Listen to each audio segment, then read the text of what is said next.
nossa, esse Pride está pesado, né? Tá filosófico, Exato. Nossa. Eu fiquei olhando e falei, nossa, quanta coisa assim. Acho que é porque de manhã a gente não tá tão descontraído assim hoje. Tá muito sério. Temos que dar risada. Bom, eu vou dar risada porque esse tópico já faz a terceira semana que a gente está falando dele.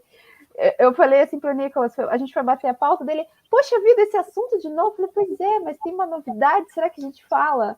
Ele, tá bom, vamos falar, né? Não aguento mais falar de subvenção para investimento. A gente conversou sobre isso essa semana dele, Bruno, eu não aguento mais falar disso. Eu gosto, mas realmente é um assunto que está muito em pauta, mas eu prometo que vou ser breve.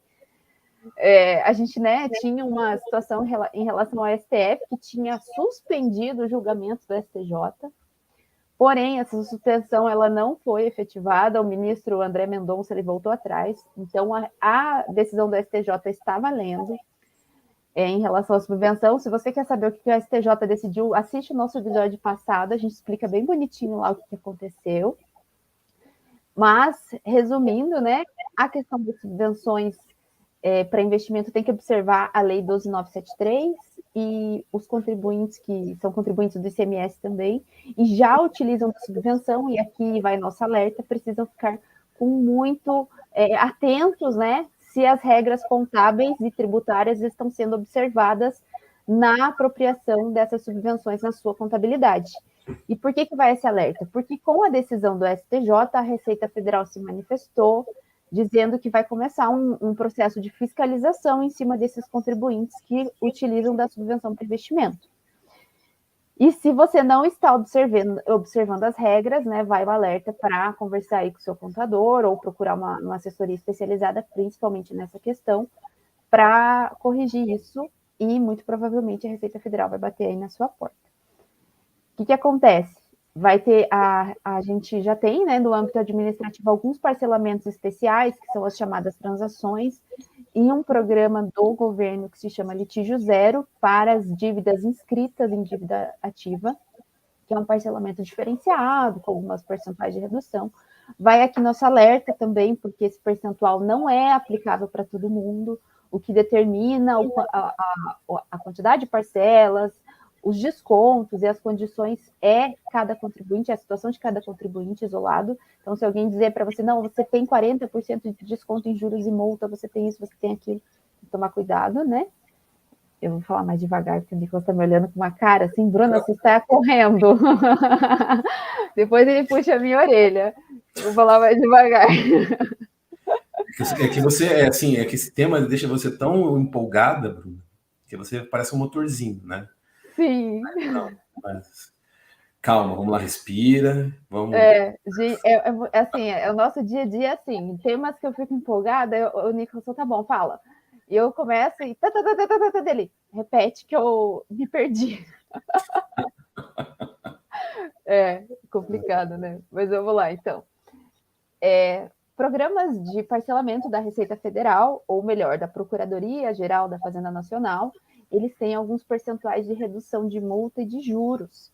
E algumas etapas de parcelamento. Por exemplo, eu tenho situações em que eu parcelo 60 vezes, outras 80, outras 120. Esses graus, vamos dizer assim, esses benefícios, eles são de acordo com a situação do contribuinte. Então, considerando a situação da subvenção para investimento, que vai entrar muito provavelmente os débitos que forem apurados nessa fiscalização que a Receita Federal vai começar a fazer, vão entrar em um programa específico desse, de litígio zero, vai ser determinado de acordo com a situação do contribuinte. Então, aqui o nosso alerta são 2. Primeiro, se você faz uso da subvenção para investimento, conversa com a sua contabilidade, conversa com o setor tributário ou procura uma assessoria especializada nisso, para ver se você está cumprindo a decisão do STJ. Se você não estiver cumprindo e tiver débitos com a Receita Federal, muito provavelmente ela vai fiscalizar a sua empresa. E aqui eu vou lembrar a fala que a gente já falou lá no início, a Receita Federal conhece sua empresa de cabo a rabo, horrível esse linguajar, mas ela cruza todas as informações, as obrigações acessórias, nota fiscal, tudo, 24 horas por dia. Então, muito provavelmente ela já sabe se você usa a subvenção para investimento ou não. E ela vai fiscalizar para ver se está tudo certinho aí na sua empresa, assim, a gente não pode dizer, né, certamente, mas provavelmente. Então, se você estiver com algum problema, não estiver cumprindo algum requisito da 12973, ou não está cumprindo o que o STJ decidiu, porque existem algumas especificidades, a Receita Federal pode aí ir na sua porta e te fiscalizar. Outro ponto importante é que não é porque você está sendo fiscalizado que você não pode fazer uso da subvenção. Às vezes a Receita Federal também erra.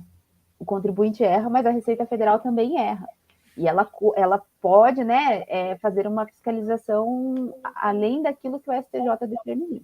Então, nesse ponto, é muito importante observar a legislação e ter uma assessoria especializada. E se depois de todo esse aparato aí, você viu toda a sua contabilidade, realmente você tem débito, o governo promete, né, não saiu ainda, mas ele está arquitetando aí uma forma de parcelar esses débitos. Estima-se, né, que ele pretende arrecadar quase 90 milhões com essa fiscalização, porque tem muita gente que não está cumprindo os requisitos da 12973. Então, é um valor bem alto e a gente tem que ficar bem atento a isso. E o programa Litígio Zero é determinado com relação como está a sua situação econômica perante a Receita Federal. Então, pessoal, recado, né, para quem tem benefício fiscal no ICMS, né, que a gente já conversou aqui, crédito presumido, isenções, reduções, enfim. Tem que tomar esse cuidado, então a Receita vai começar a fiscalizar esse pessoal aí.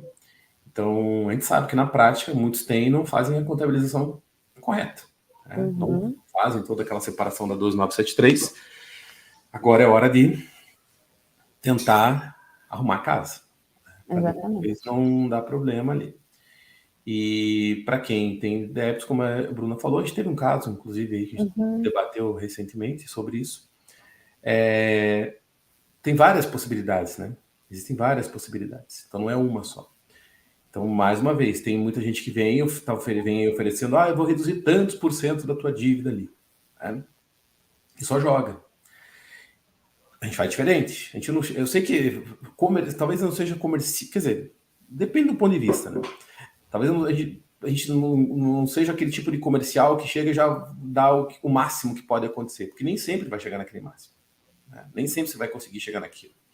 E depende. Às vezes a empresa, para ter um maior desconto, o que ela tem que fazer? É menos parcelas que ela vai ter, né? São menos parcelas que ela vai ter. Ela vai ter que pagar ali valores maiores. E às vezes não é a realidade, não tem caixa para isso. Então talvez ela prefira pagar um pouquinho, carregar um pouco no juro, mas ter parcela maior. Ou melhor, carregar na redução do desconto, mas aí conseguir ter parcelas menores e com prazo maior. Tem que avaliar caso a caso. Tá? Tem que avaliar caso a caso. Tem que sentar, falar, qual é a tua realidade? A minha realidade é essa aqui, então tá bom. Então acho que para você o melhor caminho é esse. Isso é assessorar adequadamente. É planejamento tributário alinhado com o planejamento financeiro. Então, assim, até a gente discutiu, né, o que é gestão de passivo, vamos dizer assim, que todo mundo fala. Provavelmente você já deve ter ouvido, principalmente os contadores, né? Gestão de passivo. Gente, gestão de passivo é ver qual que é a melhor situação do contribuinte em relação aos débitos, o que dá para ser feito e apresentar essa situação para a empresa. Nunca um advogado, um contador ou qualquer profissional que trabalhe com tributário pode chegar antes de conhecer o raio-x da empresa e apresentar uma solução milagrosa. Tem que sempre olhar com esse olhar, assim, olhar de crítico, né?